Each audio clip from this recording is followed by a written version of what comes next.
안녕하십니까. 외식경영 컨설팅TV 한영만입니다. 네, 오늘은 외식 창업 실무에서 8강 산업재산권입니다.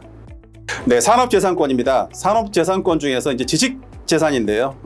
지식재산이란 정의를 해보게 되면은 인간의 창조적 활동 또는 경험 등에 의하여 창출되거나 발견된 지식, 정보, 기술, 사상이나 감정의 표현, 영업이나 물건의 표시, 생물의 품종이나 유전 자원, 그 밖에 무형적인 것으로서 재산적 가치가 실현될 수 있는 것을 말합니다. 그러면 이게 왜 필요하냐? 시장에서의 독점적 지위, 이게 개인이거나 회사이거나 독점적 지위를 확보할 수 있고요. 그 다음에 특허 분쟁의 예방 및 권리 보호가 되고 R&D 투자 회수 및 향후 추가 기술 개발의 원천이 됩니다. 그 다음에 정부의 각종 정책 자금 및 세제 지원 혜택들이 있게 되겠죠. 그러니까 이런 지식 재산이 중요하구나라고 인지하고 계시면 될 것 같습니다.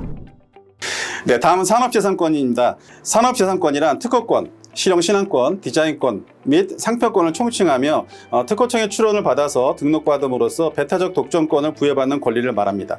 근데 방금 말씀드린 것처럼 외식업계에서는 사실 여러 가지 내용들을 물론 프랜차이즈라든가 여러 가지 사업하면서 다른 필요한 부분도 있겠지만 일반 외식 창업자들은 사실은 여러 가지 이게 다른 복잡한 내용보다는 그거는 이제 전문가들의 영역일 것 같고요. 그래서 오늘은 간단하게 우리가 필요한 내용만 말씀드리고자 하는 거고요. 그래서 특허 같은 경우에는 보통 우리 음식 레시피가 관련이 됩니다. 그래서 음식 레시피 같은 경우에는 우리가 만약에 특허권을 내게 되면은 1년 특허권이 등록이 된 이후에 1년 있다가는 그 레시피를 오픈을 해야 됩니다.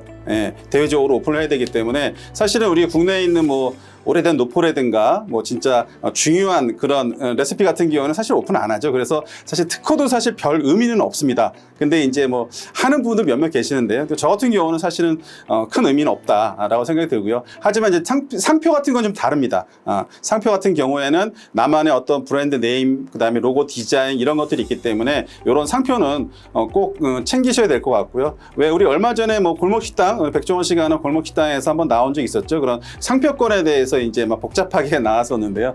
중요한 거는 이제 우리가 먼저 등록을 하는 게 중요하기 때문에 내가 사업하기 전에 비용 많이 안 들거든요. 한 40만 원 정도 하게 되는데 그래서 내가 좀 나중에 프랜차이즈까지도 생각해 볼 수 있다 그러면은 내가 만든 상표 출원이 가능한지 그다음에 가능하다면 출원을 해서 등록까지. 최근에는 지금 많이 짧아졌어요. 예전에는 길게는 1년 반, 2년까지도 갔었는데요. 최근에는 한 8개월에서 10개월 정도 좀 빨리 되는 것 같아요. 그래서 상표 등록은 우리 외식업계에서는 꼭 필요한 부분이기 때문에 챙기셨으면 좋겠다라는 거고요. 요거는 지금 한번 상표 등록이 출원을 해서 상표 등록이 되게 되면은 10년마다 이제 갱신을 해야 됩니다.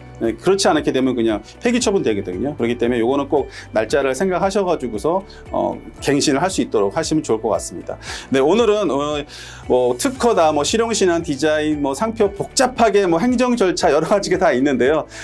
그걸 다 말씀드리다 보면 오늘 하루 종일 얘기해야 되고 해서 실제로 우리가 외식업에서 필요한 내용만 간단하게 언급했습니다. 네, 오늘도 수고하셨습니다.